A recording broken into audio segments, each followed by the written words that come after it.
Amis téléspectateurs, bonsoir, merci et bienvenue au cœur du mystère. Et ce soir, dans notre émission, nous parlerons des anges. Existent-ils réellement? Quel est leur rôle dans l'univers? Alors, quels sont les rapports que nous entretenons avec les anges? Et pour comprendre toutes et trouver une réponse à ces différentes questions, nous avons invité ce soir un expert de l'angiologie. Et tout de suite, allons à la découverte du spécialiste.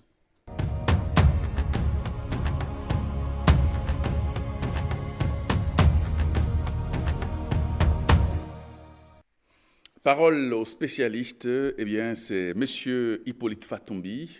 Bonsoir. Bonsoir. Vous êtes président de Etu Afrique. Oui. Vous êtes basé à Abidjan, Côte d'Ivoire. Vous êtes spécialiste de l'astrologie et de l'angiologie kabbalistique. Eh bien, ce soir, nous avions décidé de parler, et bien évidemment, des anges. Alors, qu'est-ce qu'un ange, Monsieur Fatombi? Un ange, c'est un être de lumière. C'est un être de lumière qui est chargé d'aider, d'inspirer les êtres humains. Sans eux, aucune activité humaine, parce qu'ils sont les détenteurs d'énergie divine. Et c'est grâce à eux que les êtres humains sont inspirés. C'est grâce à eux que nous sommes protégés.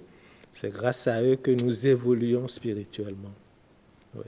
Alors, comment les anges sont-ils apparus? Comment ils sont? On a commencé à parler donc de ces entités-là. D'où viennent-ils les anges? D'où viennent les anges? Je dirais que à partir du moment où Dieu a voulu créer notre univers, il a commencé par la dualité. La dualité, c'est la lumière, l'obscurité, le jour, la nuit. Et si nous sommes d'accord que la dualité renferme deux pôles, c'est qu'il existe aussi des êtres qui font partie de ces deux pôles. Donc, d'un côté, nous aurons les anges qui feront partie du monde de la lumière, et de l'autre côté, nous aurons ce qu'on appelle les lucifériens, qui font partie du monde de ténèbres. Mais attention, Lucifer veut dire porteur de lumière. Mais laquelle lumière ne peut être obtenue que suite au franchissement de l'obstacle. Et l'obstacle, c'est le diable, ce qui empêche l'accès à la lumière. Donc à partir de ce moment, les tentations représentent ce qu'il faut pour franchir les obstacles, à partir duquel le Lucifer peut à son tour restituer la lumière qu'elle contient à partir d'une certaine transmutation de la conscience. Par contre, les anges, ce sont des êtres qui habitent de façon naturelle l'univers de la lumière, et qui dit lumière dira ténèbres dans son opposé, qui dit lumière dira connaissance, mais aussi obscurantisme. Donc, ou ignorance. À partir de ce moment, nous pouvons dire que les anges sont les êtres de lumière qui viennent à l'aide, qui viennent aider l'être humain lorsque celui-ci oriente son organe de création vers le bien. Quel est l'organe de création? C'est la volonté. Lorsque l'être humain, de façon naturelle, oriente sa volonté dans le sens du bien, ceux qu'on appelle anges viendront à son aide pour l'inspirer.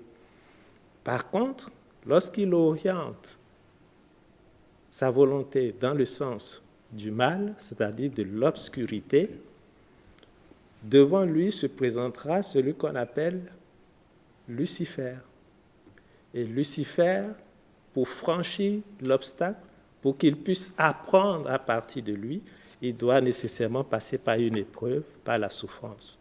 C'est donc à l'être humain de choisir de façon naturelle s'il veut se faire aider par les êtres de lumière, dans quel cas il oriente de sa façon naturelle sa volonté dans le sens du bien, ou s'il veut apprendre par la douleur, laquelle connaissance lui sera transmise quand il aura franchi l'obstacle. D'accord. Alors, quelle est alors la fonction, disons-le, le rôle des anges?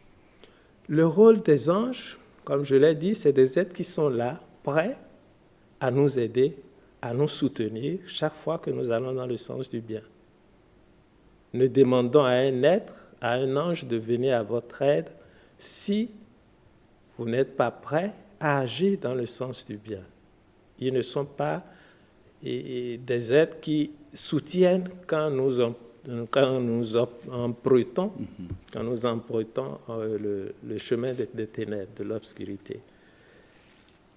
Dans ce chemin de l'obscurité, il y a d'autres êtres aptes à nous aider, à nous soutenir. Par exemple, si vous voulez voler, il y aura des êtres dans le monde des ténèbres qui vont vous inspirer. Comment voler, comment arriver à soutirer ce qui ne vous appartient pas. Mais en même temps, il vous prépare les séquences au cours desquelles, à travers la douleur intérieure, vous allez savoir que voler n'est pas bon. Mais il appartient à l'être humain de choisir. C'est ça le sens de la liberté. Donc les anges ne s'ingèrent pas dans notre vie si on ne leur donne pas l'opportunité. C'est-à-dire ils respectent ce qu'on peut appeler notre libre arbitre. C'est ça le libre arbitre.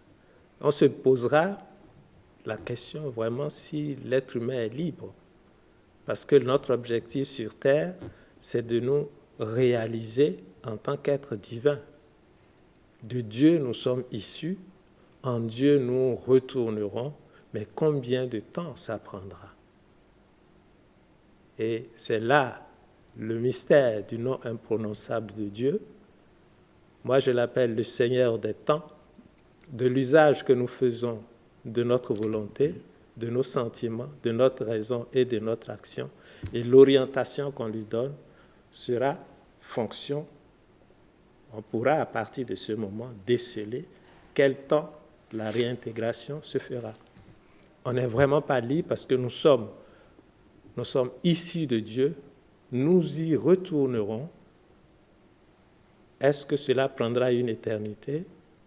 C'est à l'homme de décider par l'orientation qu'il fait dans ses choix de l'utilisation de sa volonté, de ses sentiments, de sa raison et de ses actions.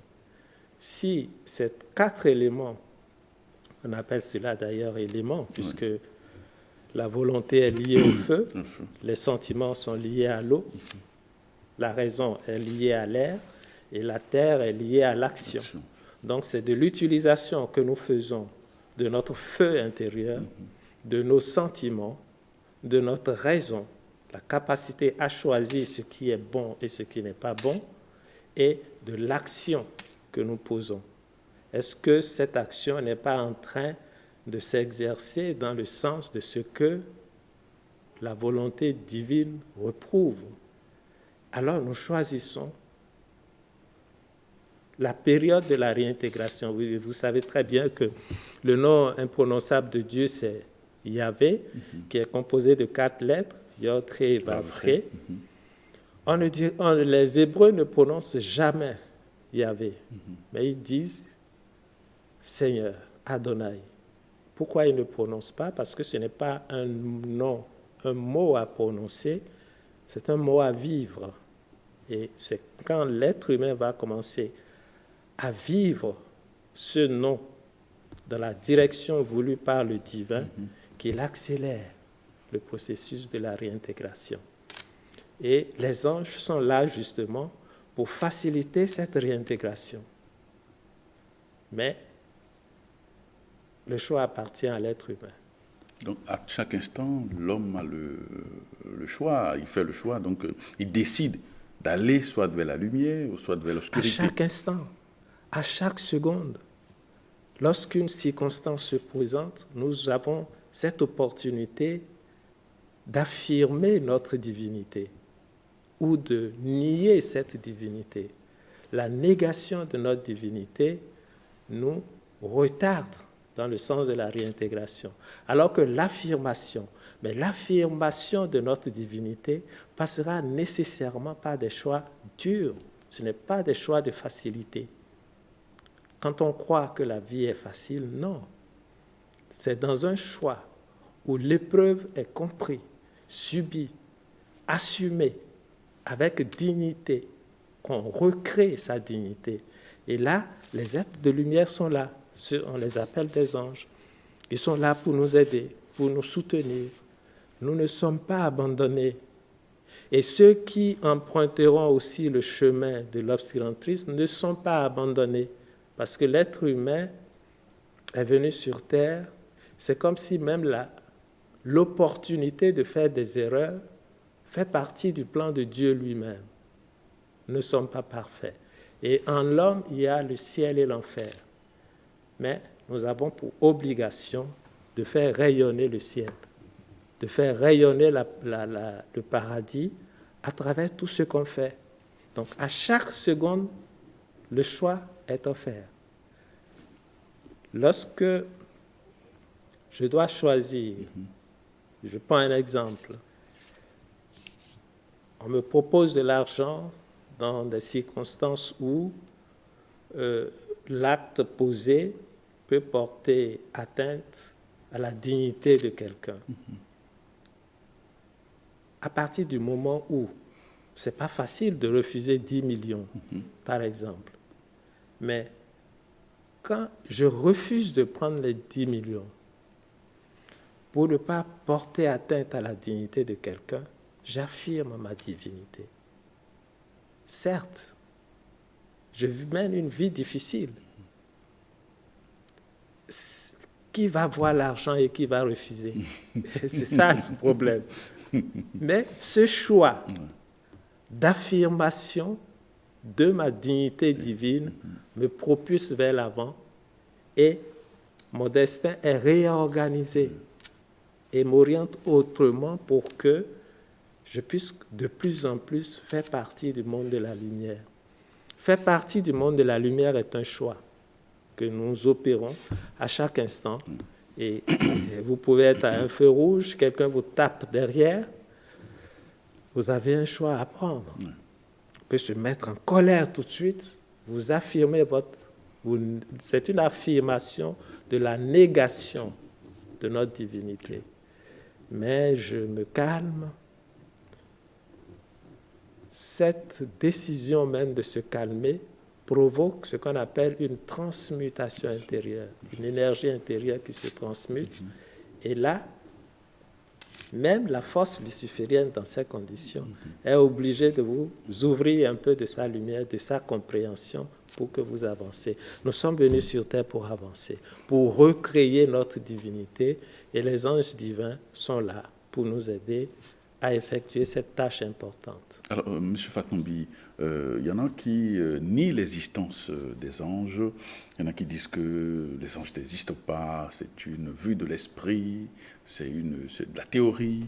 Alors, qu'avez-vous à dire à l'endroit de ceux-là qui, à partir du moment, qui répondent de cette façon de voir les choses? À partir du moment où ces personnes seront d'accord sur l'existence de la dualité, ils seront aussi d'accord sur le fait que l'univers est peuplé de mondes et que le monde divin est fait de plusieurs plans et que chaque plan est habité par des êtres en harmonie avec les vibrations correspondantes. L'existence des anges devient comme un postulat, un axiome. Alors, lorsqu'on parle des anges, j'ai bien envie de vous demander, mais quel est le lien, disons, quels sont les rapports que l'être humain peut être amené à entretenir avec les anges? C'est un monde fabuleux. C'est un monde fabuleux. C'est des êtres de lumière qui ne connaissent que ce qu'on appelle que le bien. Ils n'ont pas notion du mal. Et ils sont prêts à venir en aide à tous ceux qui, comme je l'ai dit auparavant, veulent se parfaire en général. Et chacun de nous, nous avons nos anges gardiens. Et il suffit de faire la pratique, c'est-à-dire l'acceptation mentale est appelée savoir. Mais la connaissance résulte de la pratique. Donc, connaissance veut dire naître avec. On se connecte à quelque chose par la pratique. Donc, lorsqu'on lit un livre, et qu'on sait plein de choses sur les anges. Ça reste dans le savoir. Mais lorsqu'on commence à pratiquer et qu'on commence à voir la présence de ces êtres dans notre vie à travers les anecdotes, à travers les soutiens inopinés, on appelle ça la connaissance. Et la connaissance efface le doute. Donc, je ne peux pas, sur ce plateau, amener quelqu'un à prendre la certitude de l'existence des anges. Il faut que ceux qui pensent qu'il y a un monde de dualité, que chaque univers de cette dualité est peuplé par des êtres humains, par des êtres, comme sur la Terre, il y a des êtres bons, il y a des êtres mauvais, entre guillemets. Il appartient à ceux-là de faire l'expérience de l'existence de ces êtres de lumière dans leur vie, afin de parvenir à cette certitude spirituelle. Et surtout, ça les aidera à voir que ce n'est que la lumière qui peut vaincre l'obscurité. Alors, vouloir se battre contre le mal, c'est comme si je suis dans une chambre obscure et puis je me débat. Il suffit d'allumer une bougie pour éclairer. Et la bougie, ça veut dire la lumière. Ça veut dire la connaissance. Donc, la connaissance libère la conscience. Alors, vous parliez tout à l'heure des anges gardiens. Qu'appelle-t-on ange gardien? D'abord, Dieu, dans sa dimension infinie, l'être humain a essayé de comprendre la nature de Dieu à travers les nombres. J'ai parlé tout à l'heure de la dualité. C'est une manière de fragmenter l'unique principe divin en deux. Mais lorsque je le divise en trois, j'entre dans une autre dimension divine. C'est comme si je parlais de la thèse, de l'antithèse et de la synthèse. Quand je vais diviser l'unique principe divin en quatre, j'obtiens les quatre éléments. Quand je le divise en 5, j'obtiens les 4 éléments plus l'esprit. Lequel esprit ne peut intégrer les 4 éléments qu'après un travail de purification. Alors, les kabbalistes se sont dit, à chaque fragmentation, de nouveaux principes.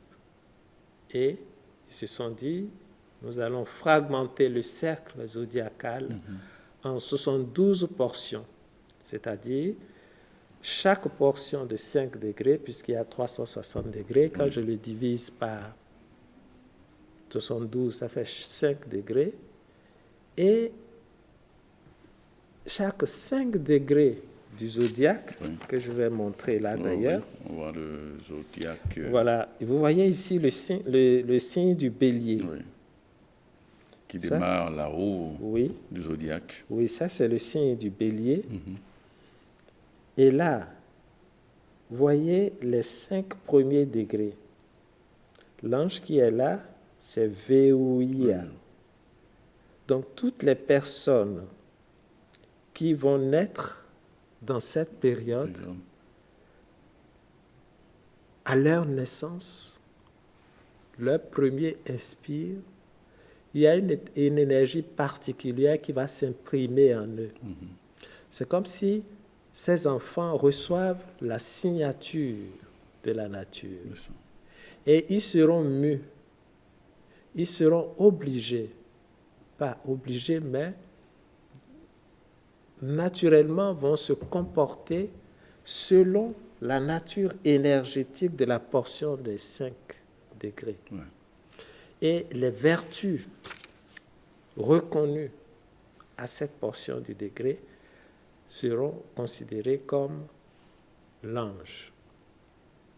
Donc l'ange, c'est d'abord une énergie spécifique Et comme je parle du monde de la dualité, ça veut dire que dans cette sphère, il y a aussi le côté pôle négatif. Donc, il y a des anges qui sont bons, il y en a qui sont mauvais, et naturellement, le comportement de l'individu pour pouvoir exprimer la nature positive de l'énergie de la sphère correspondante, ou un comportement pour exprimer la nature de l'énergie négative de la sphère, dépendra de la qualité de l'âme qui vient de naître. Car à son premier inspire, la nature signe en lui le cachet divin correspondant. Alors, cette personne, tout au cours de son existence, va s'exprimer en fonction de ce cachet divin. Et il lui appartient, connaissant les vertus ou les défauts de la partie divine dans laquelle il est né, de toujours travailler sur lui-même, de manière à exprimer les qualités de cet ange. Sinon, c'est une sphère, je viens de montrer la sphère du bélier, c'est la sphère d'obtention de l'énergie maximale dans le zodiaque. La personne peut être en train de s'énerver tout le temps par une surdose d'énergie qu'il a reçue. Et ce n'est pas l'ange, c'est à lui de contrôler ses émotions, sa passion. Et ça, c'est l'ange qu'on détermine à partir des 5 jours. Ce temps sera appelé ange physique qui va s'occuper de tout ce qui a rapport à sa santé,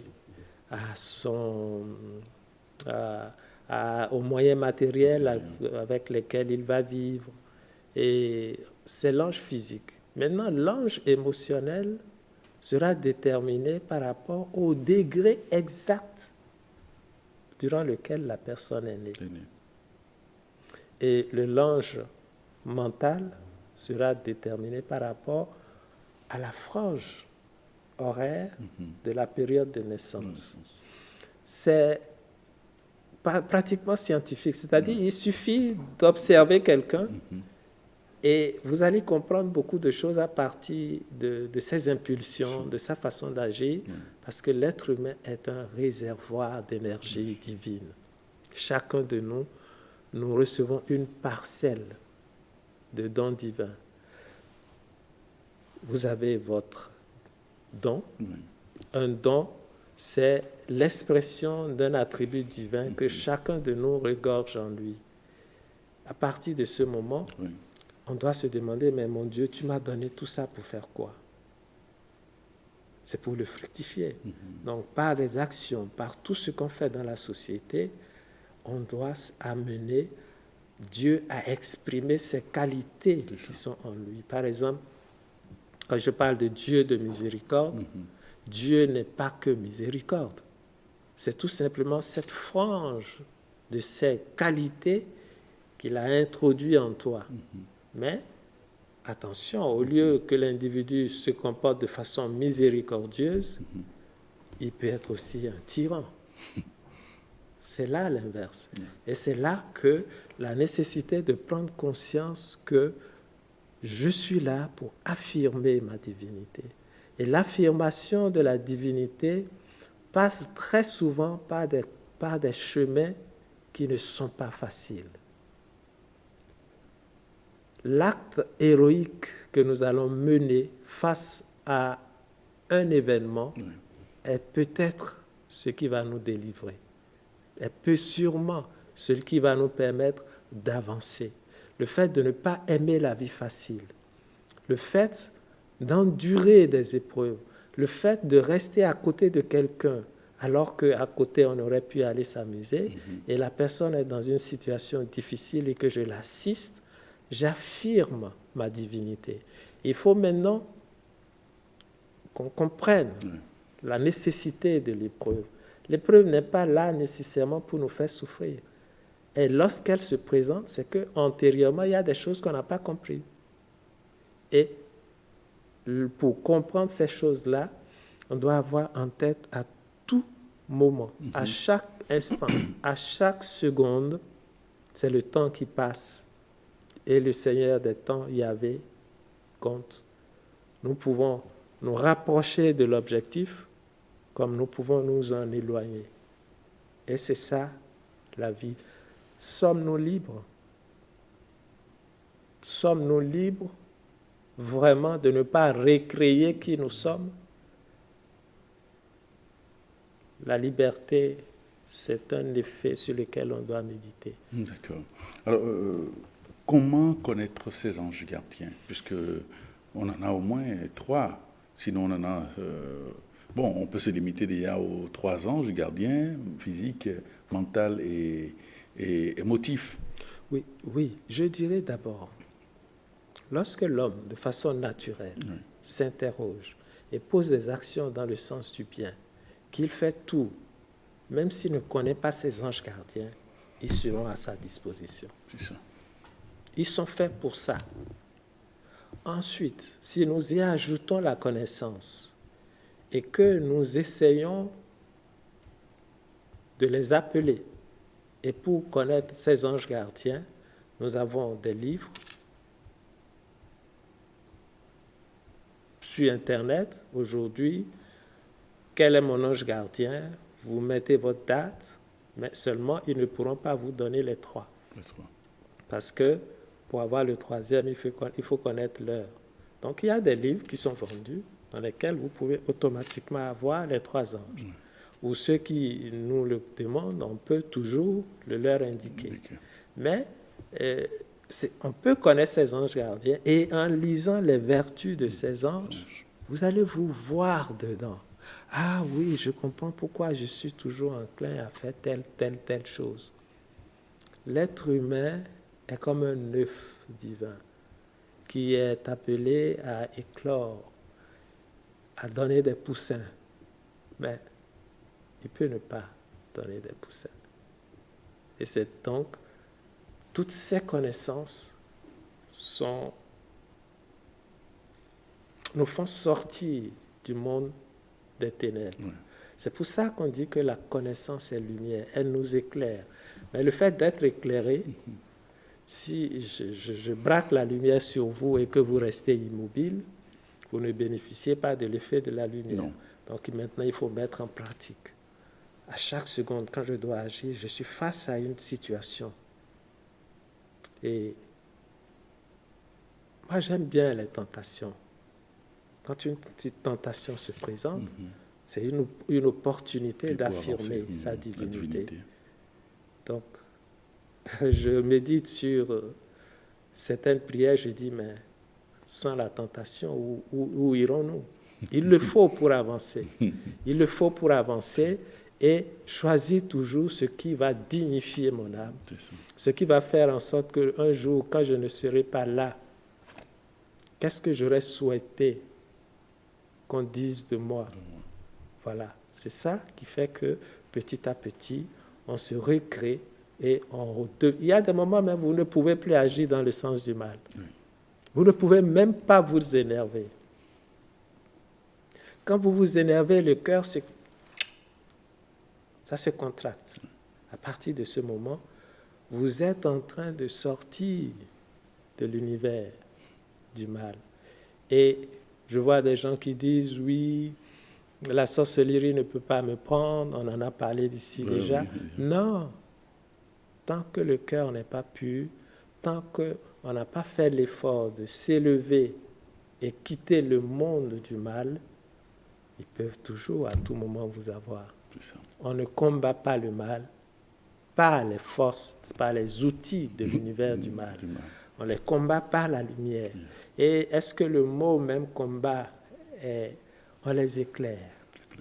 On éclaire cet univers et petit à petit on fait son chemin jusqu'à ce qu'un jour on puisse voir l'ange qui vous parle face à face. Mais est-ce qu'il est possible de voir l'ange se manifester physiquement? Bien sûr. Il est possible qu'un ange se manifeste physiquement. Mais en prenant quelle forme? D'abord, physiquement, on peut commencer de façon anodine, des odeurs de parfums extraordinairement agréables, des sons des musiques, c'est déjà physique. Oui. Et leur présence, quand vous avez surtout, je voudrais dire à nos téléspectateurs qui ont l'habitude de prier et qui prient aux mêmes heures, par exemple le matin à 5h30, ils se mettent à prier, et le soir, peut-être 20h, 21h, ça dépendra d'eux. Lorsqu'un jour, ils seront fatigués, ils ne pourront pas se lever, c'est là qu'ils verront, ils commenceront par voir la présence angélique. L'ange est capable de venir leur souffler à l'oreille. Il est l'heure. Ça, c'est des choses qu'ils doivent expérimenter. Ou bien vous caressez les pieds et vous vous levez, vous savez qu'il est l'heure. Ça, c'est des expériences qu'on peut commencer par faire pour quitter l'univers du doute. Oui. L'imagination populaire les figure avec des ailes. Des ailes, voilà, on dit ils ont des ailes, les anges ont des oui, ailes. Oui, c'est normal parce que lorsqu'on entre dans l'univers des anges, plus rien n'est impossible. On est en joie, on a des ailes pour prendre des décisions importantes, mais c'est rare quand même de voir un ange avec des ailes. L'ange passera toujours par l'intermédiaire de quelqu'un. Vous avez une difficulté, vous aurez de l'aide. Mais d'où vient cette imagination qui consiste à les faire passer pour des êtres ailés? On va dans les ouvrages, on dessine les anges avec des ailes. Oui, c'est nécessaire. Tout ceci répond à un impératif, celui de la création des artificiels correspondant dans les niveaux élevés. Ces artificiels seront des réservoirs d'énergie positive qui, lorsqu'on aura besoin de ces forces-là, pourront nous alimenter. Oui. C'est ça. Alors, on parlait tout à l'heure de comment connaître les anges gardiens. Oui. Comment arrive-t-on à déterminer les anges gardiens? Si je décide, par exemple, de connaître mon ange gardien, quels sont les éléments qui peuvent me permettre d'identifier que c'est mon ange gardien, tel nom, à telle vertu? D'abord, il y a votre date de naissance. Oui. Le jour de votre naissance, l'heure de votre naissance et le lieu de naissance vont donner des informations sur les prédispositions énergétiques dans le cosmos et à l'endroit précis de votre naissance. Puisque en cet instant précis, vous allez inspirer une énergie divine particulière qui va s'imprimer dans toutes vos cellules et qui régira votre attitude, votre comportement et votre façon de voir le monde durant toute votre existence. Donc ces éléments sont importants. Donc une fois que nous savons quel est la date de naissance, le jour et l'heure, on vous dira, voici vos anges gardiens. Parce que le zodiaque est aussi un œuf. Et chaque compartiment du zodiaque regorge des énergies particulières. Vous voyez que quand la saison de pluie arrive, il pleut. Donc, toutes ces énergies sont importantes. Et on a parlé ici de l'astrologie. Les gens se reconnaissent à travers les informations que nous avons données. L'être humain est venu sur Terre pour assumer, pour accomplir une mission importante. Et il est important qu'il sache à se connaître et savoir aussi quels sont les outils que Dieu lui a donnés pour bien mener cette existence et connaître les êtres de lumière que Dieu a mis à ses côtés pour pouvoir l'assister dans l'exercice de sa mission et dans le but toujours, la Kabbale dit Dieu en te créant a pour objectif de se reconnaître en tant que Dieu, mais à travers toi. C'est pour ça qu'on est là. Alors, existe-t-il des techniques d'invocation des anges? Bien sûr. Il y a beaucoup de techniques d'invocation des anges. C'est pour cela que certaines écoles sont nées. Il y a des choses qu'on peut dire, il y a des choses qu'on ne peut pas dire. Sur le plateau. Voilà, parce que la pratique angélique, à un certain moment, produira beaucoup d'énergie. Et c'est des choses qu'on ne peut pas... Oui, il y a des pratiques, il y a des rites angéliques, il y a beaucoup de choses qu'on peut faire à partir des anges, mais toujours dans le sens du bien, dans le sens de notre épanouissement personnel. Vous ne pouvez pas invoquer un ange pour nuire à quelqu'un. Ça pourra peut-être réussir, mais sachez que ce n'est pas cet ange qui vous a aidé. Oui. Sûrement, votre commande a été passée à son opposé. C'est ça. Alors, dans les sciences kabbalistiques, dans l'ésotérisme, on parle des 72 anges de la Kabbale. À quoi ça peut nous renvoyer comme renseignement, connaissance? Oui, les 72 anges de la Kabbale, ce sont des catégories d'anges qui ont une mission spécifique.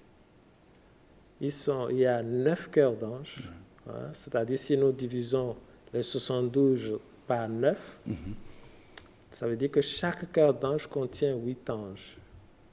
Et à la tête de chaque cœur d'ange, il y a ce qu'on appelle un archange. Un archange, et c'est quand même curieux quand on dit ange, ça veut dire enjeu. Oui. C'est des êtres qui sont déjà en moi. Archange, c'est celui qui est arrivé à créer un arc entre la lumière extérieure et la lumière intérieure. Donc, les séraphins, il y a 9 cœurs d'anges parmi lesquels il y a les séraphins, les chérubins, les trônes, les dominations, les puissances, les vertus, les principautés, les archanges et les anges. Oui.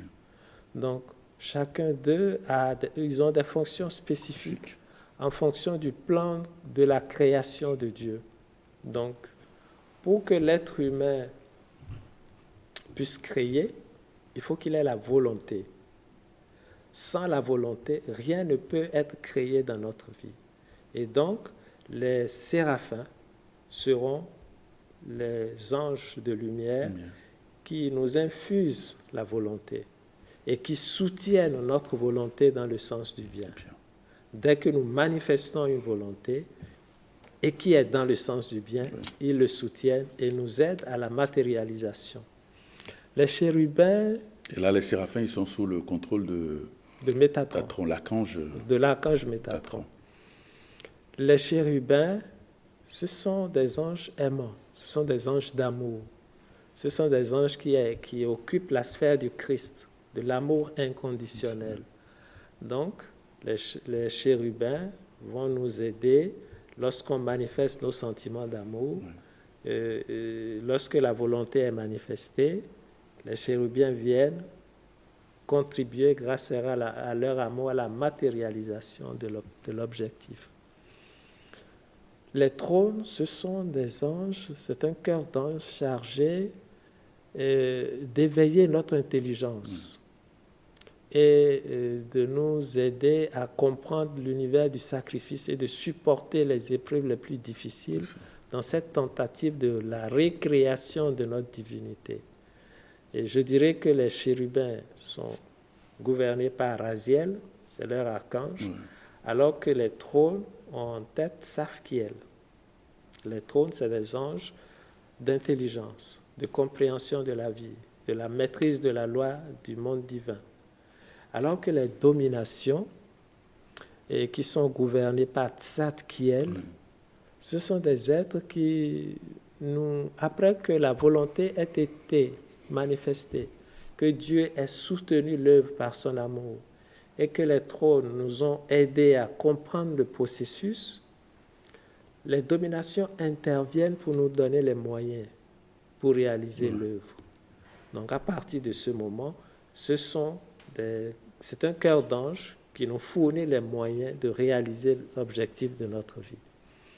Les puissances sont des anges qui nous aident à corriger nos erreurs. Lorsque nous prenons conscience à partir d'un esprit de compassion et de regret, les puissances interviennent automatiquement dans notre vie pour soulager l'épreuve. La compassion, le regret ont pour objectif de diminuer l'épreuve afin que nous puissions avancer. Et à partir de ce moment, leur archange qui est Kamaël peut être aussi également invoqué. Nous avons maintenant les vertus. Oui. Les vertus, ce sont des anges qui, après avoir effectué tout ça, vont créer dans notre vie une certaine harmonie. Oui. Et Raphaël est leur archange. Puis ensuite, il y a ceux qu'on appelle les principautés. Oui. Tout ce qui est utile, c'est bien, mais il faut que ce qui est utile contienne une partie du beau. Donc, les principautés dont l'archange est Haniel, ceux-là seront chargés de mettre le beau dans notre vie. C'est le cœur qui aide beaucoup les artistes et tous ceux qui sont dans le domaine de la créativité. Viennent ensuite les archanges. Les archanges, c'est les anges qui nous permettent de voir le vrai qu'il y a dans le beau. Parce que tout ce qui est beau n'est pas nécessairement vrai. Donc à partir de ce moment, les archanges seront, avec à leur tête Michael, seront les anges qui nous permettent de comprendre la vérité, les mystères de la vie. Et il y a ensuite ce qu'on appelle les anges, avec leur archange qui est Gabriel, qui s'occupe bien sûr de nos fondements, la fondation de notre vie, la famille, tout ce qui a rapport à notre équilibre émotionnel et spirituel. Donc voici le rôle de ces 9 cœurs d'anges et qui sont réels. Et par exemple, quand vous faites une neuvaine, le premier jour, ce serait c'est-à-dire, chaque jour correspond à un cœur d'ange. Et ça fait 9 jours, une neuvaine. Donc, vous voyez très bien que les pratiques religieuses ont leur fondement dans la racine kabbalistique. Oui. Alors, faut-il prier un ange? Est-ce qu'on peut prier un ange? Si, jusqu'à ce que, de façon naturelle, et votre comportement s'incline de façon naturelle dans le sens du bien et qu'automatiquement, vous n'avez plus besoin de le prier. Mais le fait de prier un ange, vous savez, on a mis tellement de mystères autour. Quand vous prononcez un mot, le nom de l'ange, au commencement était le Verbe. Dans le Verbe se trouve une information. Laquelle information se trouve dans notre mental. Donc quand nous prononçons un mot, nous nous mettons en rapport avec la sphère énergétique correspondante. C'est ça. D'accord. Alors quelles sont les conditions que nous devons remplir pour que les anges interviennent dans nos vies? Choisir d'œuvrer dans le sens de la lumière. Quelles que soient les difficultés que ce choix comporte. Et ces difficultés représentent justement les obstacles à franchir pour que les transmutations internes, je ne parle pas de transformation, les transmutations internes s'opèrent. Parce qu'en l'être humain, il y a le ciel et l'enfer. Et son devoir, notre devoir, c'est de faire en sorte que le ciel prenne le dessus. Et que Dieu nous aide à sceller les portes du mal. Ne soyons pas de ceux-là qui intentionnellement réveillent les portes du mal. Lorsque vous faites peur, il y a des éléments qui aident à réveiller les portes du mal. Le stress, la peur. Qui dit peur, joie. Peur, obscurité. Joie, lumière. Quand vous avez peur, quand vous n'avez plus confiance en vous, vous donnez l'opportunité de l'ouverture de la porte du mal. Je vois certaines pratiques de prière qui font que, au lieu d'aider les personnes, on contribue à l'ouverture de la porte du mal. Et quand la porte est ouverte, en l'être humain, il y a tout. Et c'est pour vous dire que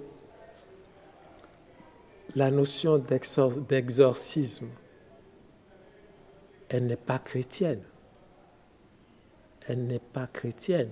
Ce qui est chrétien, c'est de sceller la porte du mal et de faire rayonner la lumière qui est dedans.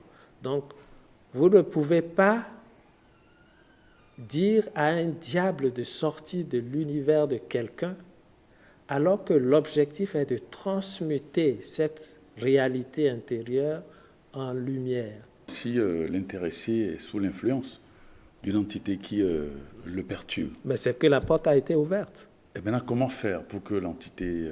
Commencez à le rassurer. Commencez à ce qu'il... Parce qu'en lui, en même temps, se trouve le divin. Rassurez-le. Aimez-le.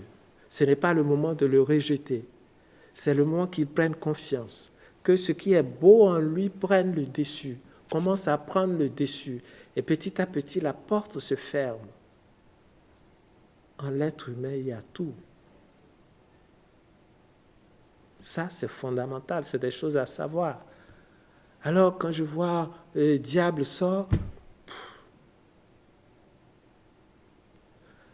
c'est prendre la voie de la facilité. Prendre la voie et tout ce qui est facile vous oriente nécessairement vers la voie de l'ombre. C'est à travers les efforts, les difficultés, il faut mériter ce qu'on fait et avancer en se disant « j'avance parce que je suis divin ». J'avance parce que je veux recréer ma divinité, quelle que soit la religion à laquelle on appartient. Ce que je dis n'est pas l'apanage d'une religion.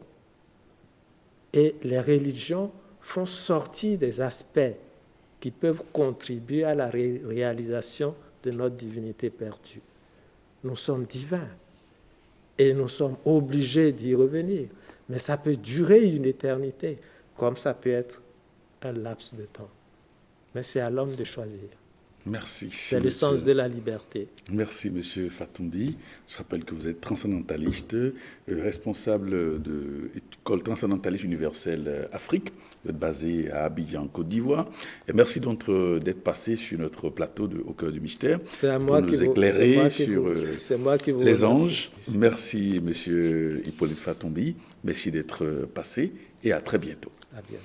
Amis téléspectateurs, nous sommes déjà au terme de cette émission. Merci de nous avoir suivis et à bientôt.